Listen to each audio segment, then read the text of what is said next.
Excellencies and distinguished guests, ladies and gentlemen, I'm very happy to join you for this seminar today. Lately, several worrying incidents have given us pause to consider the state of our racial harmony. In May, a Chinese man kicked an Indian woman in the chest while uttering racial slurs. Earlier this month, a Chinese man confronted an interracial couple, saying they should date within their respective races. In the same month, a Chinese woman was filmed hitting a gong to disrupt her Indian neighbor's prayer ritual. And recently, a Malay lady was sentenced to jail for hurling racist insults at an Indian female commuter on a bus. These racist acts are unacceptable. I feel the hurt caused. Like all of you, I wish these incidents had not happened. Some have asked why we are experiencing this recent spate of racist incidents. They wonder if racism has gathered speed. I think we should see this in a broader context. The government monitors closely all incidents involving race and religion because we know how sensitive they can be. From our tracking, we know such incidents are not new. They were far more numerous earlier in our history, but declined gradually over the decades, although this year has seen significantly more cases than usual, most likely because of the stress of COVID-19. Now, such incidents don't always make the headlines, but racism still exists in Singapore. It's among us, in our streets, our neighborhoods, and our workplaces. In the past, racist incidents would likely have been resolved amongst the parties involved and behind closed doors. Nowadays, the cases are highlighted on social media and circulated more widely to a larger audience. Now, in a positive way, social media has helped to create greater awareness of racism here. This has made us, especially the majority, look closely in the mirror and reflect deeper about who we are and who we want to be. And we clearly cannot leave things as they are. We are better than this. Whether online or offline, we must hold ourselves to higher standards and tackle racism wherever it exists in our society. The question is, what do we do now? To answer this question, we must first understand our past and how we got here. Race is never an easy issue for any society in the world, especially highly diverse ones like ours. It is highly emotive because the question of race is wrapped up with our identities, our cultures, our ways of life. The natural instincts of humans are to look out for people who are most like us and to keep a distance from others. It is not impossible to overcome such discomfort, as we and other multiracial societies have shown. But we would be fooling ourselves if we believed that racial and religious harmony were the natural order of things. It does not fall ready-made from the sky. There is nothing preordained about a multiracial society. For Singapore, the question of race has been a fundamental issue from the beginning. To put it simply, if race did not pose an existential challenge, Singapore would never have separated from Malaysia, and we would never have become an independent sovereign state. Our 23 months in the Federation showed the tendency of each race to emphasize its identity, its rights, and its primacy, often at the expense of others. Against the grain almost, our founding leaders set out to build a Singaporean Singapore. As Mr. Lee Kuan Yew declared on August 9, 1965, we are going to have a multiracial nation in Singapore. We will set the example. This is not a Malay nation, this is not a Chinese nation, this is not an Indian nation. Everybody will have his place, equal. But our founding leaders also knew that creating a Singaporean Singapore was not simply a matter of mouthing slogans. They knew we needed deliberate policies, carefully thought out safeguards, and resolute efforts to ensure that minorities would be protected that the majority will not abuse its dominance, that bigots and chauvinists from whatever race would be constrained and curbed. So the founding generation willed such a nation into existence, taking difficult and sometimes drastic steps to achieve this fundamental national ideal. They consistently refused to confine their political base only to the majority race to the exclusion of all others. They took firm action, including invoking the Internal Security Act against chauvinists of all varieties, including Chinese chauvinists. They made English a neutral language, common to all, our working language, the language of government, and the main medium of instruction in our schools.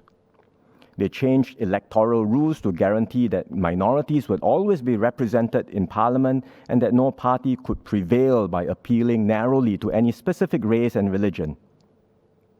They amended the Constitution to create a Presidential Council on Minority Rights chaired by the Chief Justice, with the power to reject any law passed by Parliament that infringed on the rights of minorities. Because of what they achieved, we are in a much better position today. The racial riots of the 1960s are thankfully confined to history textbooks, and Singaporeans of my generation and our children have experienced decades of peace and harmony. We are not perfect, and there's still much work to be done. But if we are honest with ourselves, I think we will acknowledge that Singapore is one of the few places in the world where people of different races and faiths have lived peacefully and closely together for more than half a century. I know not all agree with the policies we have put in place. For example, some believe the GRC system is not necessary, as Singaporeans can be trusted to vote for the best candidates of whatever race without the aid of the GRCs. But look at the United States, another polyglot society. There, the courts have intervened to ensure electoral districts with built-in majorities of African Americans and Hispanics, so as to have diverse representation in their legislatures. In Singapore, because we want racially integrated rather than segregated housing, we no longer have constituencies with built-in majorities of Indians and Malays. Instead, we have the GRC system to ensure at least a minimum number of minority legislators in Parliament. So whether it is America or Singapore, both have systems to guarantee the representation of minorities in legislatures. Both recognize you cannot have e pluribus unum, out of many one, by simply assuming the many don't exist. I respect the views of Singaporeans who believe we are ready to move beyond race and so think we no longer need the GRC system. Believe me, nobody would be more pleased than the PAP leadership, past and present, from Lee Kuan Yew and S. Rajaratnam onwards, if one day we no longer needed the GRC system to ensure sufficient minority representation in Singapore. But we are not yet totally immune to the siren calls of exclusive racial and cultural identities. Neither have we reached a post-racial state. Surely recent events have, if anything, confirmed our caution.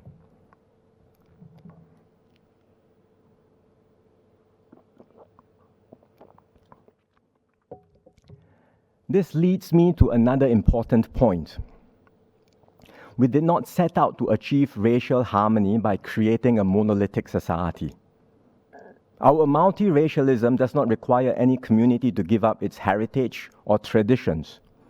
Ours is not the French way, insisting on assimilation into one master language and culture, speak French, accept French ways, and assimilate into French society.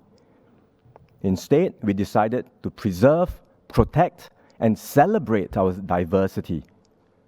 Hence, we encourage each community to take pride in its own cultures and traditions.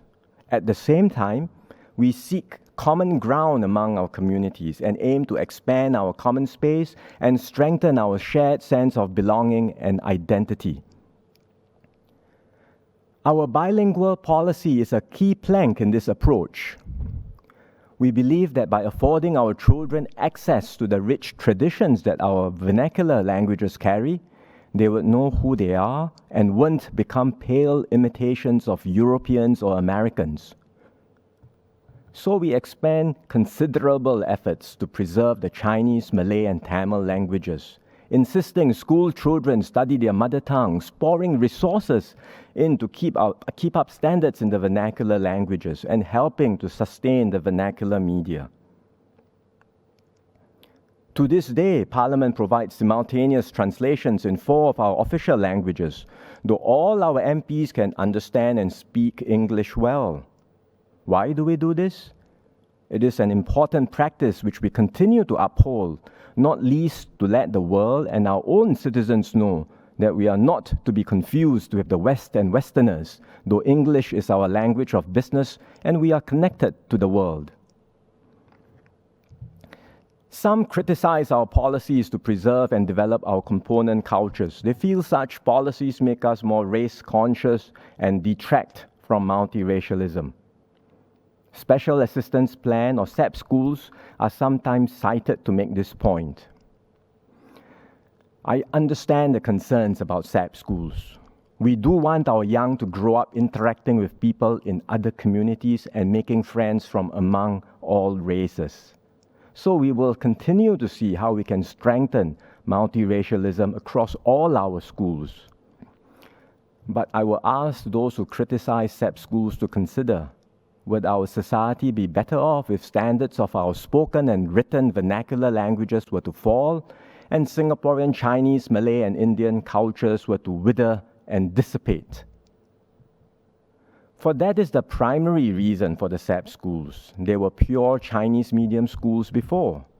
We retained some of them in this new form, so we can still have a sufficient number of bilingual and bicultural students, equally strong in English as well as Chinese. Similarly, we have programs in a few schools to enable our students to deepen their proficiency in Malay and Tamil and to nurture their bicultural interests.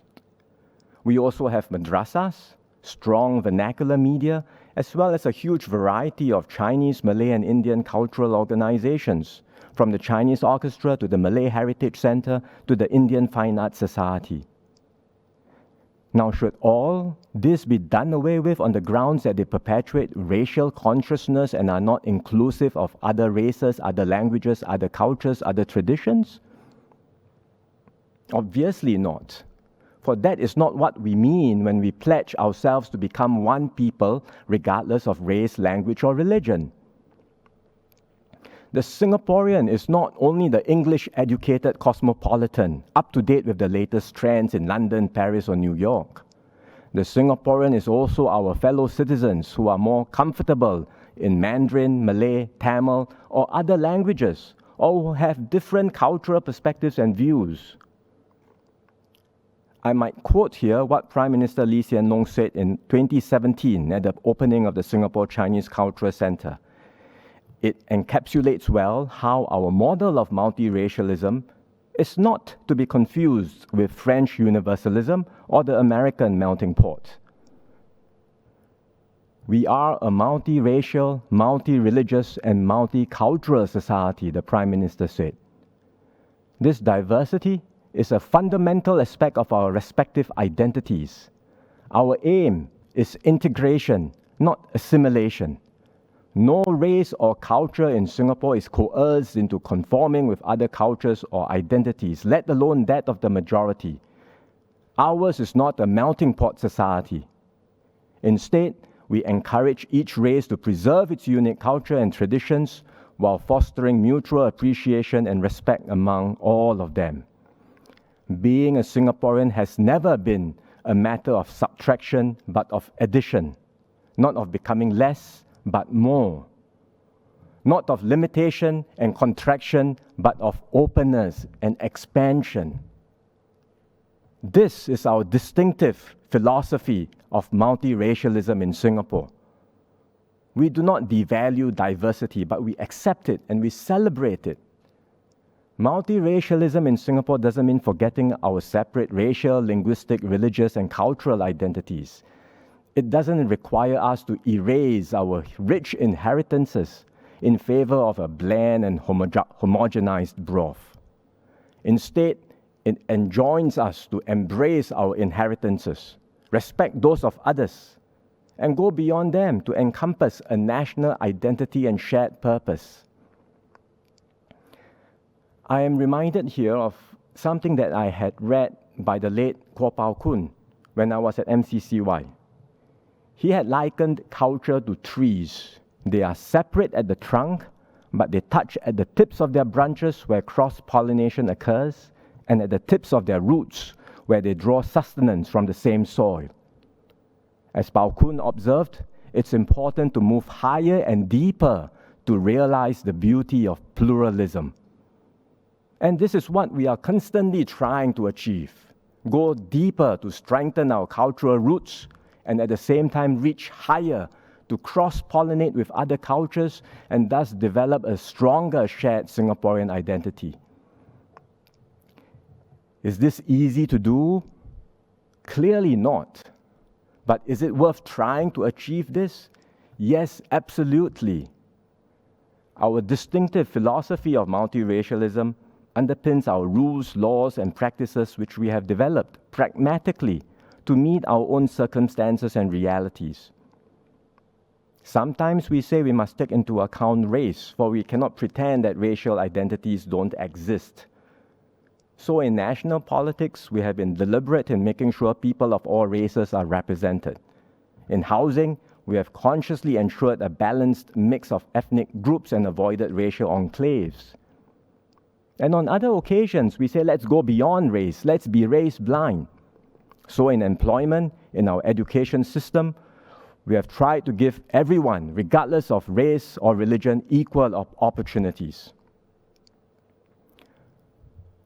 One key reason why our system has worked is because of the mutual understanding and trust forged between our communities. We did not get to where we are today through confrontation and compulsion, nor did every community assert its own entitlements and press its claims against others. Instead, through mutual accommodation and compromise, we have found a balance that all can accept.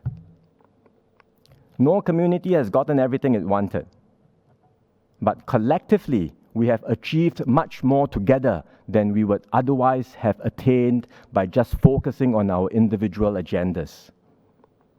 Everyone is generally comfortable, and we are all able to live harmoniously together. This is a delicate balance, but it is not a fixed position. The situation is dynamic. Society's attitudes and conditions continue to evolve and change over time. There is now a greater mixing and interaction between races in schools, at the workplace, in society. Younger Singaporeans have grown up less conscious of racial differences and more accepting of other races as compared to their parents and grandparents. More than 1 in 5 marriages in Singapore are interracial. Indeed, because of where we are today, there are Singaporeans who feel it is time to take a different approach on race relations, that the government should now work on the basis that we are a race-blind society and remove all rules and practices that underline race in various ways. Now, I appreciate these desires. Indeed, I share these aspirations. Perhaps I'm young enough to feel the idealistic instincts of the millennials, and old enough to understand the caution born of experience of my parents' generation. But we can all agree that our multiracialism is not perfect, and we have to keep working at it deliberately to reduce our imperfections step by step. Let me offer some suggestions on how we can go about doing this. First, we must recognize that in any multiracial society, it is harder to be a minority than a majority. This is so everywhere in the world. So it is important for the majority community in Singapore to do its part and be sensitive to and conscious of the needs of minorities. This cuts across all aspects of daily life. It matters to someone who faces discrimination when looking for a job. It matters when someone feels left out, when everyone else in a group speaks in a language that not all can understand. It matters to potential tenants who learn that landlords do not prefer their race. It matters to our students, neighbors, co-workers, and friends who have to deal with stereotypes about their race or insensitive comments. These things do happen.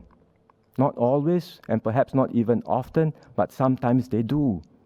And when they do happen, they cause real hurt, which is not erased by lightly dismissing them as casual remarks or jokes. I believe the majority community in Singapore understands this.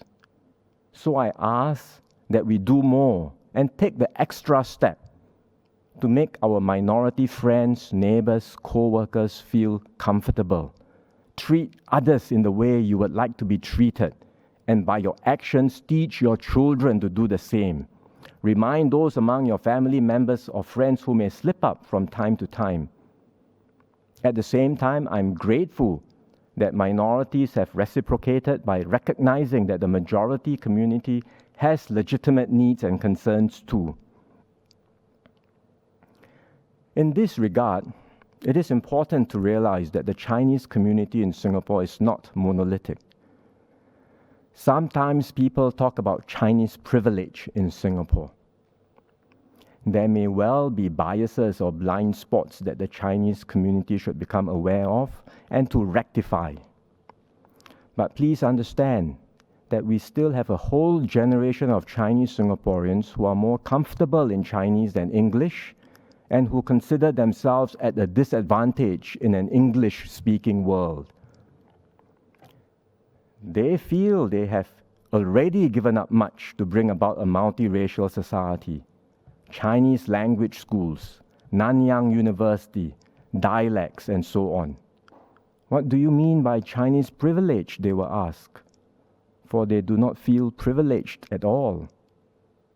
Naturally, many of them would object to being so characterized.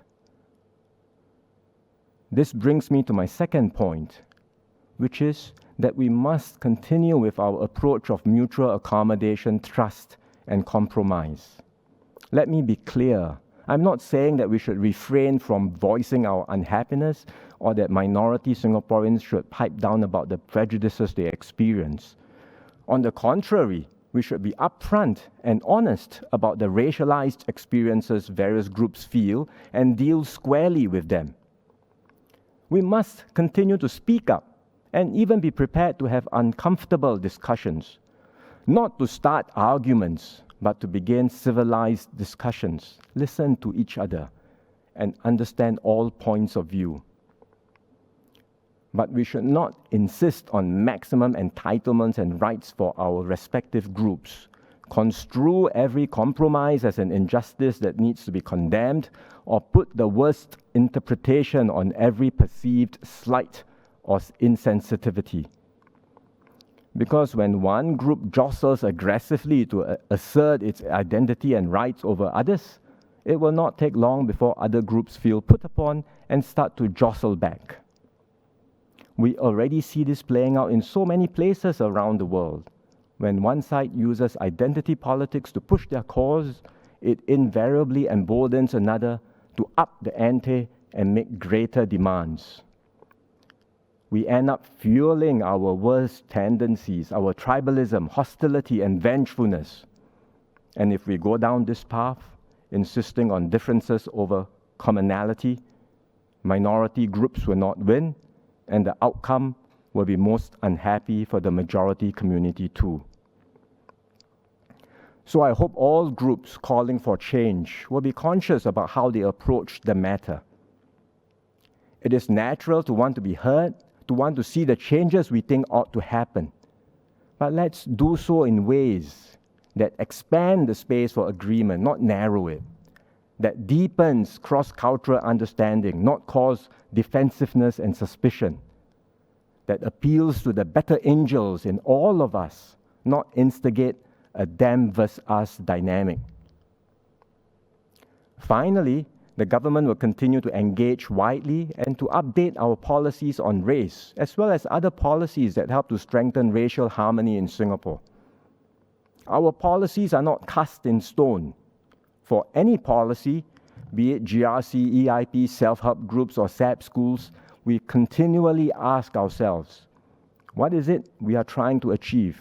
Is the policy still relevant today? Can it be further fine-tuned or improved? And one current example is our review of Muslim nurses wearing the tudung with their uniform. This process of policy review entails detailed study and extensive dialogue between the government and our various communities. It cannot be rushed, nor should things be changed simply based on who shouts the loudest. Ultimately, any change must expand our common space and strengthen our racial harmony while allowing each community as much room as possible to go about its way of life. Take, for example, the ethnic balance in Singapore. Some say we should go beyond CMIO. But how would Singaporeans feel if the proportions of C, M, I, and O were to shift dramatically? In fact, we have taken great care to ensure this balance remains stable for our citizen population, precisely because we understand how unsettling major changes can be to all groups, majority or minority. You can see in the latest census report how we have maintained these balance over the decades. At the same time, we have worked hard at integrating new citizens to ensure they too embrace our values and way of life. Because while many new citizens are ethnically similar to us, they come from different cultural backgrounds, have not grown up or spent many years in our multiracial society, and will take time to fully appreciate or understand our multiracial approach. Around this Singaporean core, we have gathered transient population. They live and work here for a time, but will eventually return to their home countries. These work pass holders are crucial to our economy. They enable us to stay competitive, attract investments, and create good jobs for Singaporeans. We control the inflow of these migrant workers, but it is not possible for us to ensure that their ethnic mix matches our resident population, nor that they meld seamlessly into our social fabric. So from time to time, this creates frictions and issues within and among our communities. We understand these concerns, and we continue to review and update our work pass policies too, to ensure they meet our economic needs, help Singapore to grow and prosper, and yet fit into our social context. Such are the realities of living in a diverse society, in a dynamic, globalized world. We have to make constant adjustments and repeatedly check to make sure we get the balance right.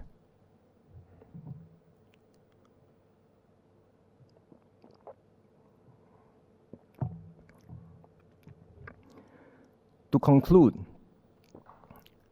this government will never waver in our commitment to promote harmony amongst all races and to ensure that all Singaporeans enjoy full and equal opportunities in life. Like our forefathers of all races who made this their home in 1965, we too are convinced that we must continue to strengthen our Singaporean Singapore and build an ever more perfect multiracial society. Even when some of our compatriots fall short or neglect to play their part in this vital national project, let's see them as fellow citizens to be brought along, not adversaries to be shouted down or cancelled out.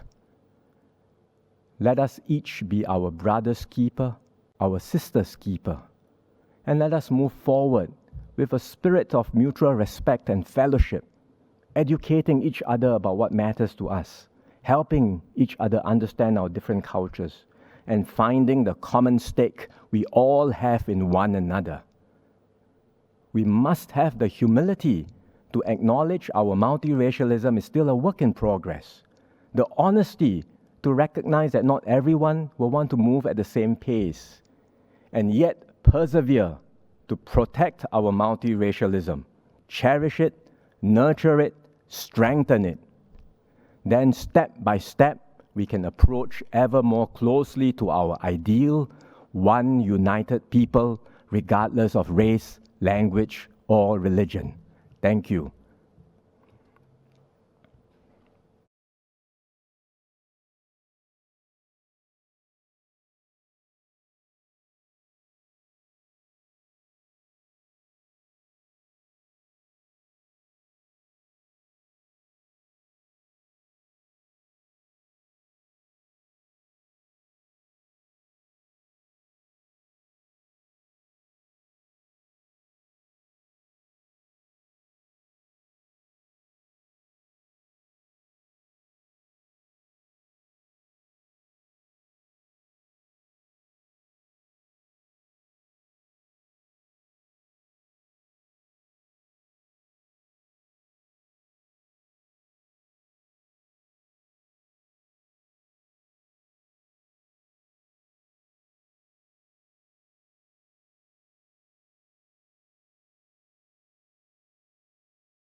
Thank you, Minister.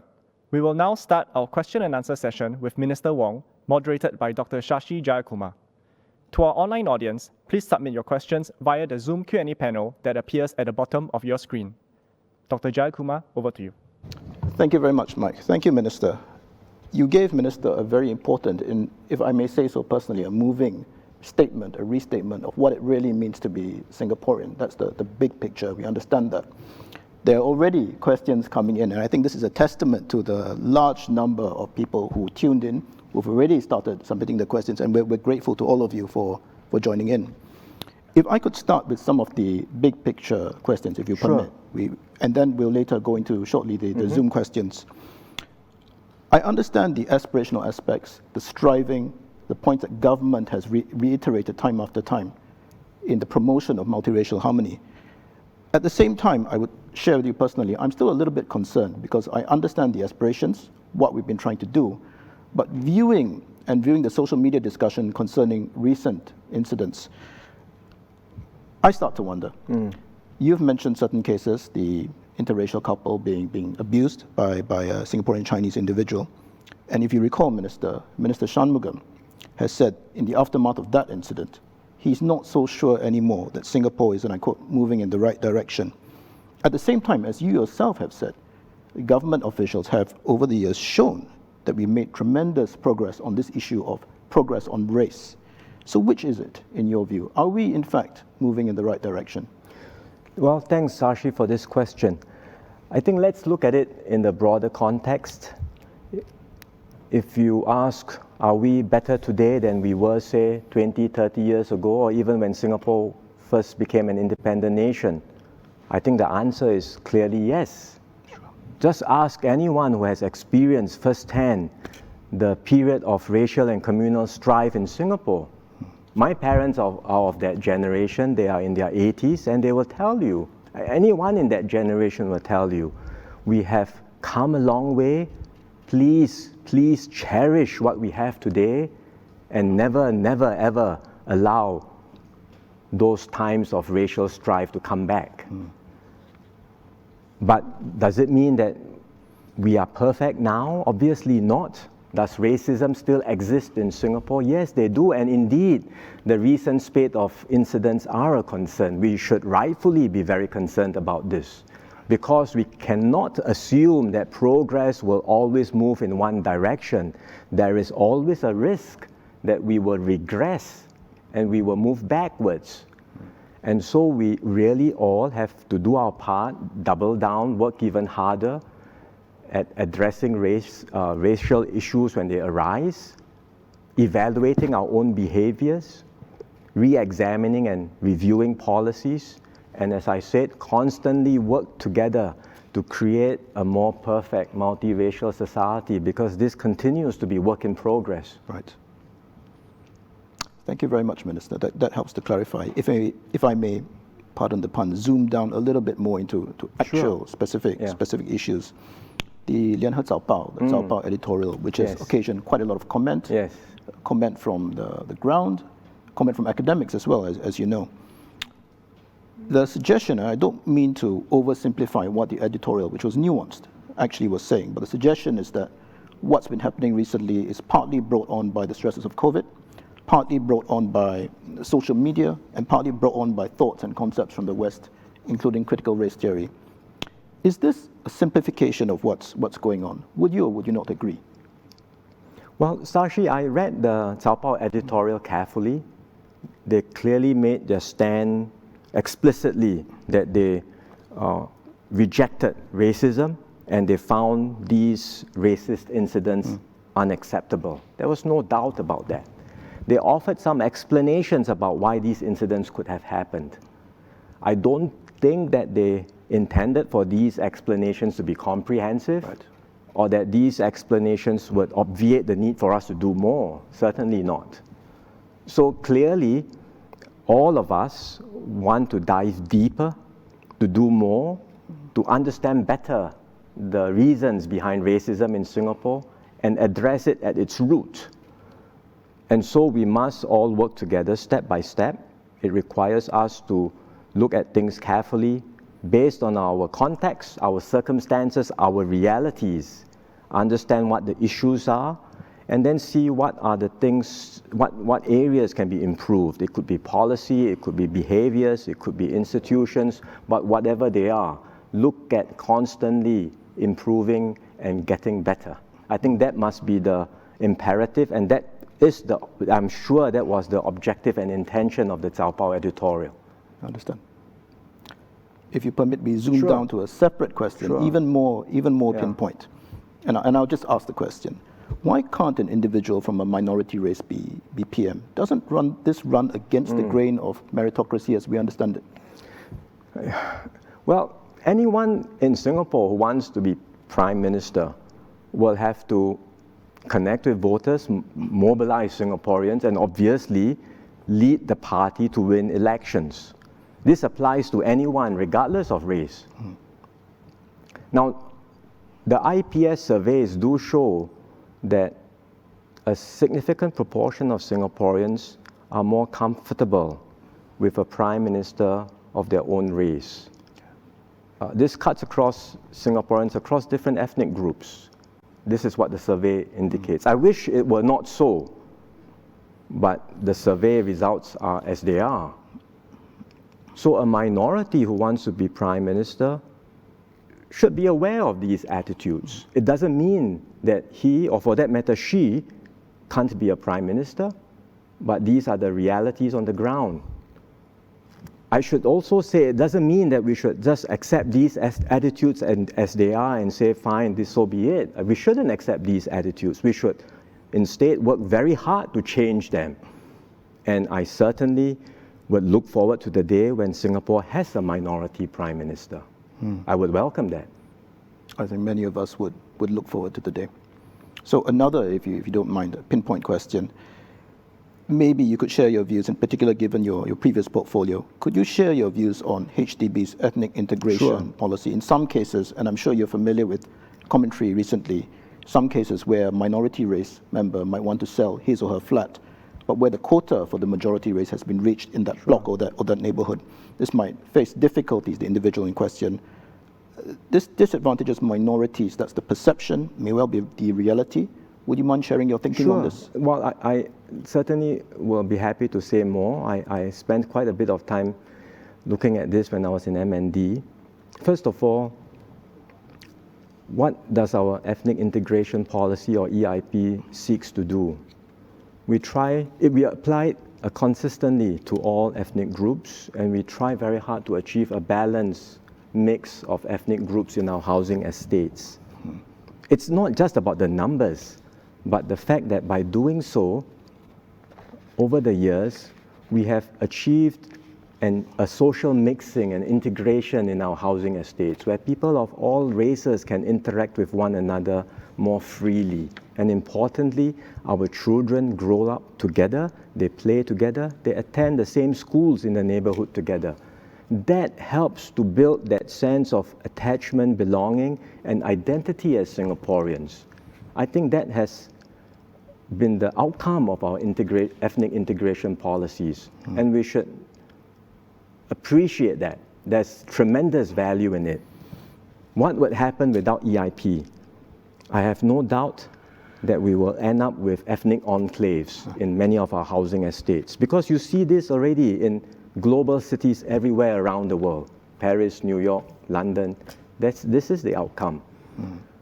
You will have segregation by race across estates, and minorities will be squeezed out. They will not have the opportunities to buy flats in mature estates where prices are more expensive. This will be the outcome. Will we be better off? I don't think so. I don't think so that discarding the EIP will make Singapore better. But I do appreciate that there are minority owners who do face difficulties selling their flats when they bump into the EIP limits. I recognize that. All this while, MND has taken an approach where if we see such cases, they appeal to HDB or the ministry, we would deal with them on a case-by-case basis, extending a whole range of flexibilities to help accommodate the request and make it easier, give them more time to sell, or even waive the EIP limits in exceptional circumstances. So we have been doing this. I know that MND continues to study the issue to see what more can be done. So I would say, let's recognize the value of the EIP. Let's work to improve it, fine-tune it, make it better. Let's not discard it altogether and throw out the baby with the bathwater. Thanks, Minister. Could I take you to an issue which has been raised recently by commentators, including respected columnists, and that's the precise nature of the kind of calling out of racist or abhorrent behavior that we've been seeing recently. This can be double-edged because there's calling out, and there's some calls for everyone, majority, minority race, to call out racist behavior in an activist manner, call it out where you see it, meaning silence is not an option kind of approach. Is there anything wrong with this? I don't mean to be too leading in the question, but the question is, how activist should we be? Because there are in some situations, particularly overseas, where this very act of calling out leads to the manufacture of imagined offense. So calling out can lead to different outcomes. What is your view on this? Well, I think we should be very clear that any form of racism is unacceptable. We should make a very clear stand. And when we see it, we should, in that sense, call it out. But how to do it is important. If a behavior is clearly discriminatory, hurtful, I think we must take a very firm stance. There should be no doubt about that. But there may well be behaviors which are accidental, ambiguous, and in calling out, I think we should also not rush to assume the worst of people. Right.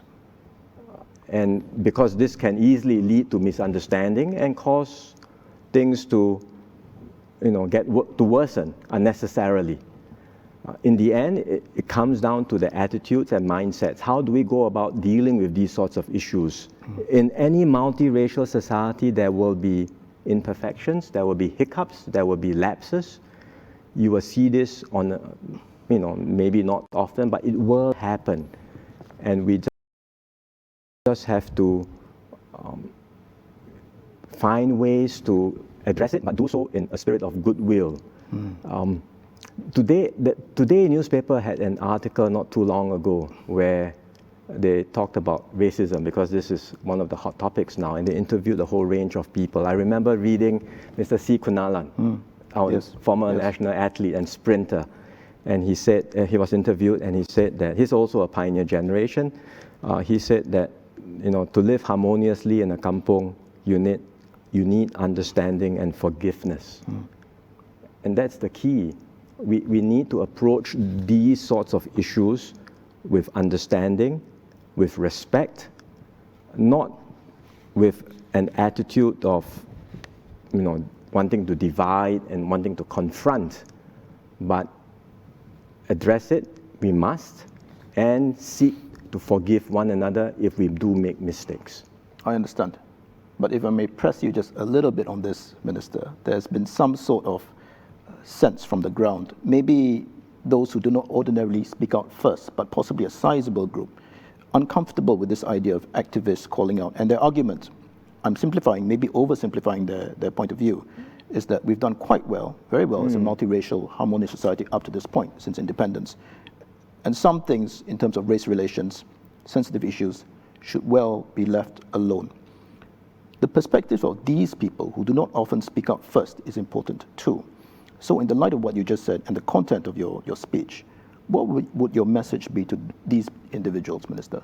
Well, I would say I respect their views, and I think it's born out of the experiences that they have, which is perhaps reflecting of a group of Singaporeans, perhaps the older ones who have gone through more difficult times. They understand that race can be a very sensitive matter, and if you don't deal with race issues carefully, they can be inflamed, and things can easily spiral into negativity, racial tensions, or worse, violence. So I think we should respect these views and heed their caution. And that's why I go back to what I said earlier. In addressing these sorts of incidents, which we must and we should, let's do it carefully. Let's not just assume the worst of people immediately. Let's be ready to forgive if the other side asks for forgiveness. And let's work together to expand the common space we have, always with the same objective: strengthen racial harmony, build on mutual understanding and trust, and expand the common space we have as Singaporeans. I think if we all share that objectives, we can move forward. Yes, Minister. If you permit, we will turn to the Zoom questions now. There's been a tremendous amount of interest, and I must apologize to the online audience. We will likely be unable to take all your questions, but I think we should take them. One of the issues has to do with schools, and there's been some recent reporting and individuals sharing first-person accounts of alleged racial incidents, racist behavior, including racist behavior by teachers. And if true, if verified, I think these are quite shocking. It seems a lot from the reports, if they are to be believed, that quite often these issues are not resolved. So, first question, how do we deal with issue of teachers who may or may not be overtly racist? They may kind of make insinuations, certain comments about race, religion in a negative or pejorative way. And secondly, I think it's important, is there a better channel for people to report these sorts of cases? Well, if indeed these allegations are true, I think they should be surfaced. They can be surfaced through the school principal, the school leaders, to the ministry, and certainly we will deal with them. When I was in MOE, we've had to deal with occasions of such instances. We will certainly follow up. And it goes back to what I said earlier. Let's look at the instance of what the particular behavior. Some instances are perhaps ambiguous, accidental. Perhaps the person had not realized it, because truth be told, we all have our blind spots and biases. And so perhaps the way to address these sorts of issues are by counseling the teacher or by counseling the student. And we can move forward. But some go beyond that. Some are far more egregious. For whatever reasons, the person may have intention to discriminate, and they may hold these views personally, never sort of not so clearly spelled out or not so obvious to people before, but then it shows up one time in the classroom or in the school environment. And if we see this and we know that this is happening, then obviously we have to take a firm stance against that individual, whoever that person is. Yes. Another online question, I must apologize to the online audience in that some of the questions are closely related, and I will not be able to share your name and seek your understanding for this. And the question, I know you've talked about this in your speech, but it's such a popular question on the CMIO model. It does help clearly with the provision of a framework as a tool of social policy for social intervention, racial categorizations. But how do we prevent the conflation of the CMIO framework from that, the necessary policy tool, vis-a-vis or versus the multicultural goals of Singapore? Well, I understand what the concerns that are raised, and sometimes people make the assumption that policies that take into account race will detract from multiracialism. CMIO is often cited as one example. You make me more conscious of my ethnic identity, and therefore this detracts from what we are trying to achieve, which is a multiracial ideal. I appreciate that view. All I would say is, consider this. If we were to discard CMIO, does it mean that people will start forgetting about their ethnic identities or paying less attention to their ethnic identities? Will that happen? If we were to ignore racial differences, does that mean that the differences do not exist?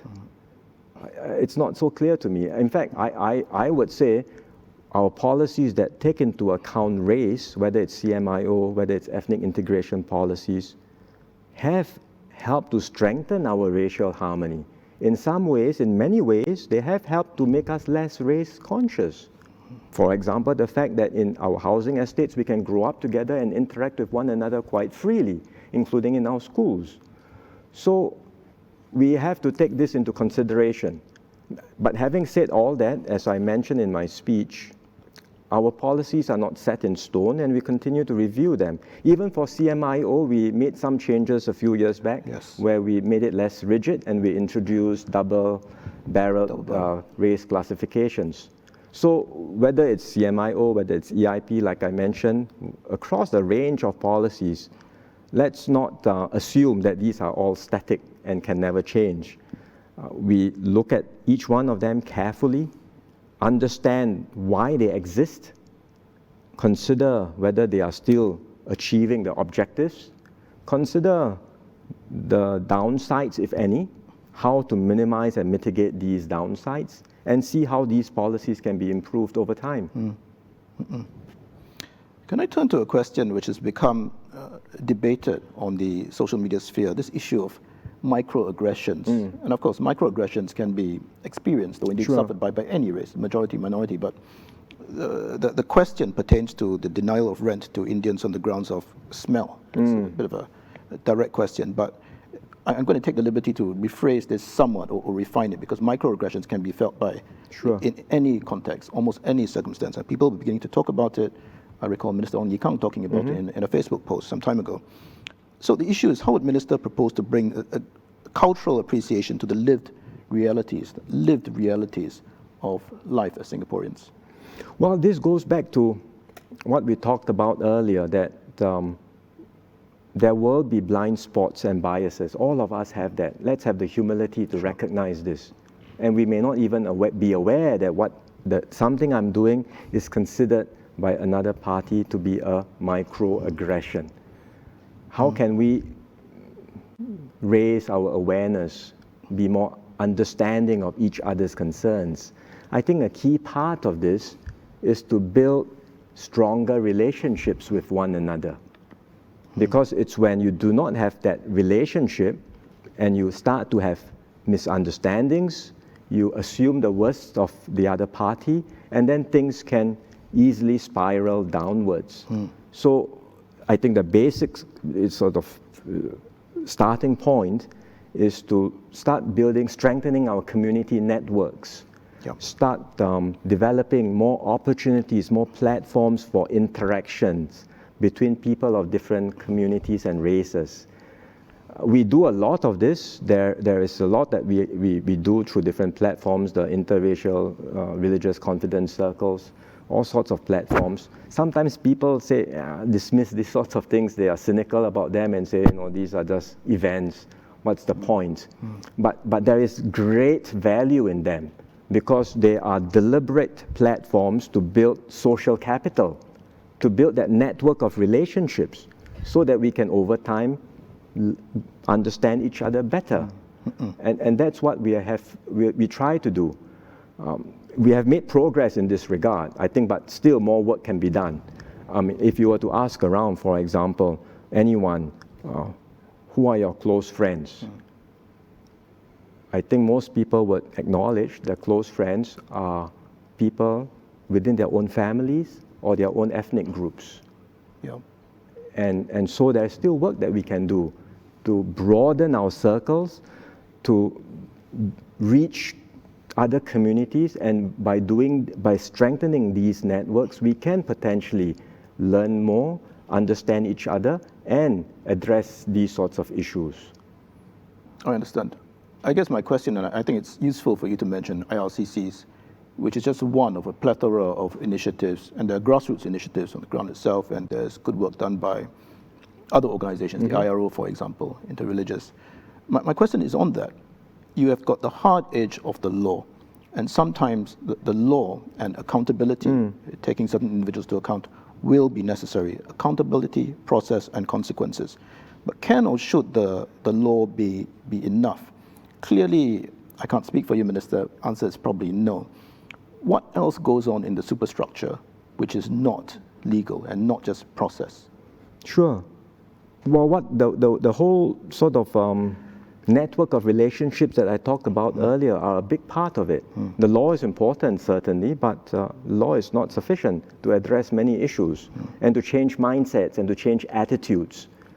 That takes time, that takes hard work, that takes effort, it takes communication, engagement, relationships.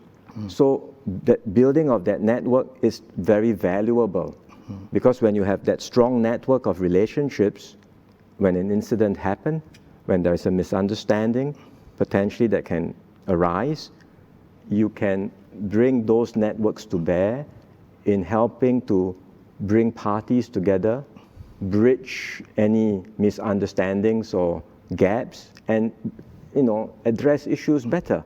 Sure. So I think that network of social capital is crucial, and we have been quite deliberate in doing this through the various platforms you talked about, even in the way we design HDB flats. HDB is very conscious of trying to find spaces where we can foster and generate more social capital. So that's just one part of it. I think the law is important, but we do need to rely and build other ways to strengthen racial harmony in Singapore. Could I bring you back, Minister? And this is an account of a question from an educator, so you would have had experience on this. It's a long question, and with advance permission of the person asking the question, because they are related questions, I will summarize it. There are pedagogies, and you'll be familiar, of course, around the world in different school systems to promote understanding of diversity, to promote anti-bias education, deeper understandings of multiculturalism. So, of course, this is a portfolio you've moved on from, but generally speaking, would the government be interested or open to adopting pedagogies and translating them and contextualizing them for the specifically Singapore context? What, generally speaking, would be some of the interventions that would be useful to ensure that from a young age, maybe even younger than what hitherto has been tried, that people have this multiracial, harmonious ethic ingrained in them? Yeah, in fact, there's an article in the newspaper today talking about how young children, as young as preschool, already exhibit these preferences. Yes, a bit worrying, actually, the article. It's again a reminder that this is actually part of human instinct to be more comfortable with our own.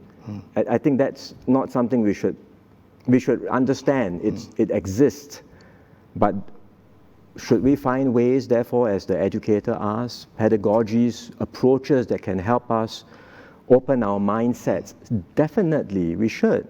And we should be open to thinking about what are the best ways in which we can engage and bring up children to appreciate that we are all equal, and regardless of race, language, or religion.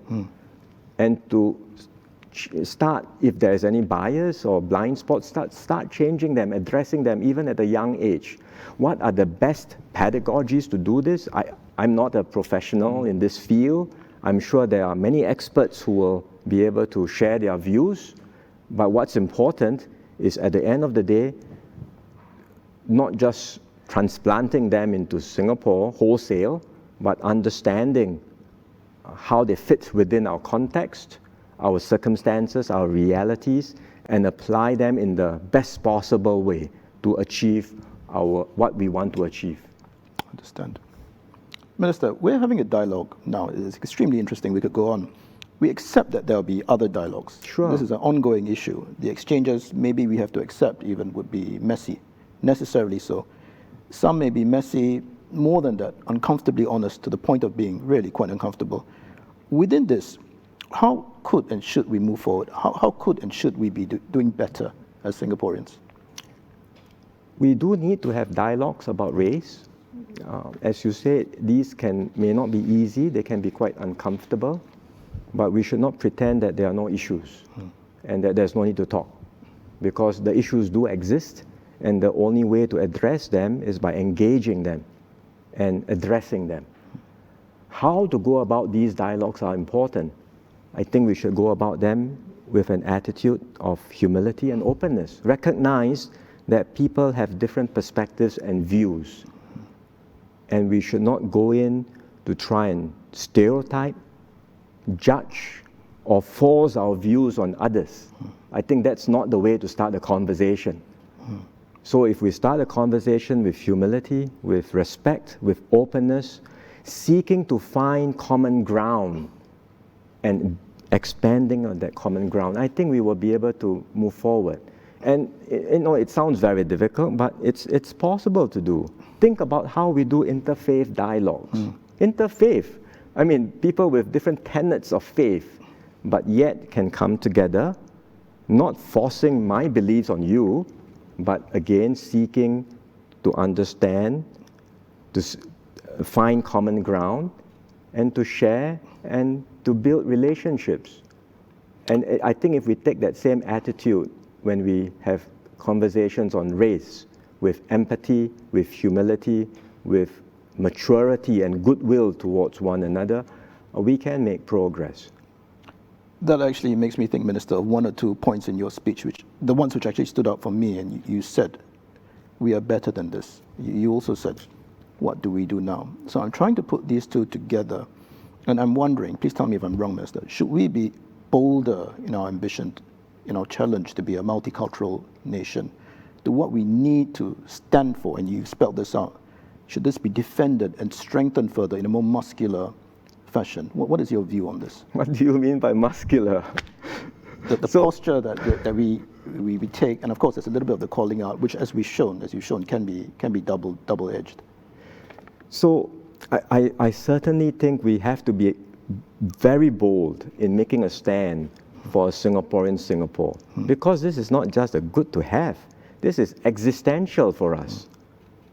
Without a multiracial society and nation, we will have no means to hold Singapore together, to survive, let alone prosper. So we must have the courage and conviction to move forward as much as we can. But if muscular means being aggressive, being confrontational, pushing or, seeking more radical approaches, thinking that the way we go about doing things, which is through mutual understanding, compromise, is passé. Yes. And that now there are new ways of doing it that are more radical, extreme, and we might achieve more using these means. I think if that's muscular, I think we would be moving in the wrong direction. I see. What about, Minister, the issue of civic activism, the youth, the grassroots? They're getting more involved. You've mentioned interfaith dialogue. They're young people, and I think this is heartening, getting together, discussing very frankly. That's more the religion side, beginning to happen for the race too. If not managed properly, I suppose this could lead to further cracks, opening up fissures if people want to be mischievous. There's no sign of that yet. But what do you think of the general development of this unstructured, not government-led discussion on this issue? And indeed, in future Singapore, should the response to racism be increasingly led by these groups? I would say all of us have a part to play, right? Civic groups, youth groups, ground-up efforts, because this is such an important matter that all of us have a major responsibility and a major stake in it. So by all means, for the groups that wish to find platforms to talk about this, I would encourage them to do so.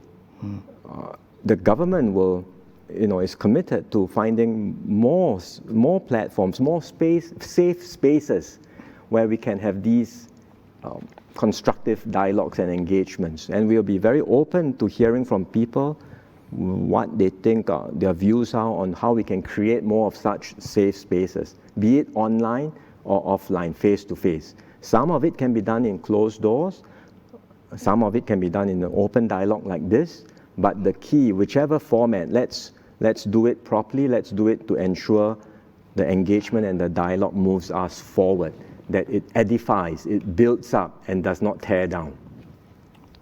Thank you very much, Minister, for sharing, and not just sharing so frankly on this sensitive and emotive set of issues.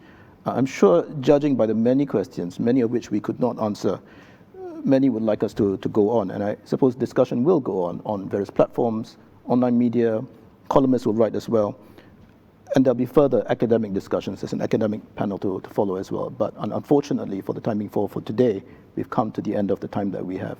Thank you again, Minister, for joining us and sharing so frankly.